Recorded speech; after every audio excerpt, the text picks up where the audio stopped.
el desplazamiento de periodistas de diversas regiones a otras sigue ocurriendo. Entonces el panorama no ha cambiado y el panorama sigue siendo adverso para quienes ejercen su derecho a informar. Sin embargo, México es un país que en teoría no está en guerra, no estamos en situaciones como otros países donde evidentemente reportan un poquito más alto los números, los índices de violencia. Sin embargo, eso es tal vez lo grave, que hablamos de una democracia, que hablamos de acceso a la información, que hablamos de un pilar de la democracia, el acceso a la información. Sin embargo, no se puede ejercer, no se puede informar y uno como ciudadano no se puede enterar. Sí, efectivamente aquí quien sale perdiendo es precisamente la ciudadanía, porque cada vez que asesinan o desaparecen a un periodista, bueno, se afecta la democracia de este país y las condiciones no parece que vayan a cambiar para las y los periodistas. Entonces, cada vez que asesinan a un periodista, bueno, silencian voces, pero también te quiero decir que en nuestro país sigue habiendo muchas y muchos periodistas que a raíz del asesinato de Javier, bueno, levantaron la voz y eso creo que es esperanzador porque eso no significa que silencian a un periodista cuando lo matan, sino que han surgido nuevas voces y también de eso tenemos que hablar.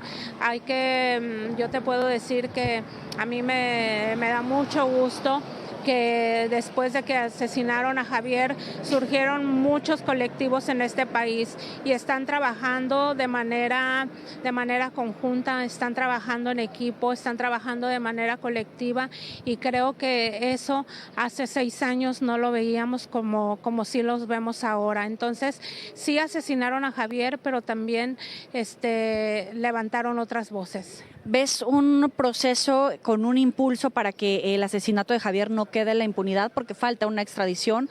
Hay voces que dicen que efectivamente se está trabajando en este sentido para combatir la impunidad, pero ¿tú lo sientes así? Bueno, combatir la impunidad te puedo decir que no, porque el crimen de Javier sigue impune, como siguen impunes los asesinatos de muchas y muchos otros periodistas.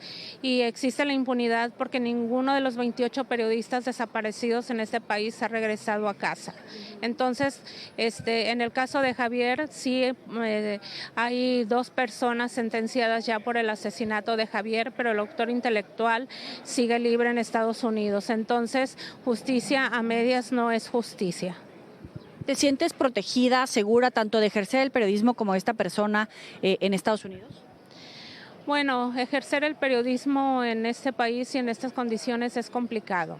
Es como te decía, yo creo que ahorita la mejor manera de hacer periodismo es pasar de lo individual a lo colectivo. Creo que eso le da otra visión al nuevo periodismo que se hace en México, el periodismo que se está haciendo, el periodismo con un enfoque de derechos humanos, al periodismo con un enfoque de género, al periodismo que se hace desde los colectivos, aunque también hay que recordar que la mayoría de quienes hacen periodismo en este país lo hacen en regiones donde, bueno, las condiciones son completamente terribles y aún así tienen que salir. Entonces, salir y ejercer periodismo en México, en este país, sigue siendo terrible. Hay muchos periodistas que contaban con mecanismos de protección precisamente por estas amenazas, por el riesgo que suponía para su vida el ejercicio. Muchos que están ahora fuera de México, muchos que contaban con este mecanismo, pero que este gobierno ha decidido retirárselos. En este sentido, ¿cuáles son los avances en la protección de periodistas cuando estamos hablando precisamente de que algunos comienzan a quitárselos? Bueno, los mecanismos para que los y las periodistas puedan ejercer su labor sigue siendo de manera paupérrimo, ¿no? Porque los siguen asesinando. Los mecanismos, bueno, yo te puedo decir, en el caso de Javier no estaba incorporado a ningún mecanismo. Las amenazas que vinieron fueron en semanas previas a su asesinato. Él no estaba incorporado a ningún mecanismo, pero también en este país asesinan a periodistas que estaban bajo el mecanismo, bajo protección del mecanismo. Entonces, cuando quieren asesinar a un periodista, lo van a hacer incorporado o no. Entonces creo que el tema de la prevención es algo de lo cual también en lo cual se tiene que poner énfasis, ¿no? En que las y los periodistas deben conocer qué mecanismos existen para que ellos en algún momento puedan, cuando se sientan amenazados, puedan incorporarse a estos mecanismos. Aunque también te puedo decir, y bueno, en el caso de Javier no te decía, no estaba incorporado en ningún mecanismo, pero cuando alguien te quiere asesinar, va a llegar y lo va a hacer, y no te va a avisar y no te va a advertir. Pero te veo tranquila. ¿Estás tranquila? Bueno, en muchas regiones del país no se puede estar tranquila. ¿Cómo dirías que te sientes? Bueno, ¿cómo se sentía Javier?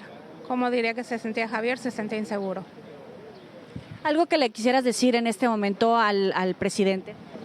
Bueno, que cesen las agresiones contra las y los periodistas. Tienen que salir, creo que desde la investidura presidencial se tiene que mandar un mensaje, se tiene que mandar el mensaje de que las y los periodistas tienen que realizar su trabajo con plenas garantías de que no serán agredidos, ni amenazados, ni desaparecidos, ni asesinados.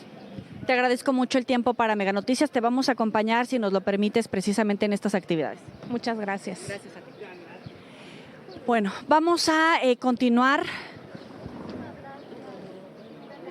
Vamos a continuar.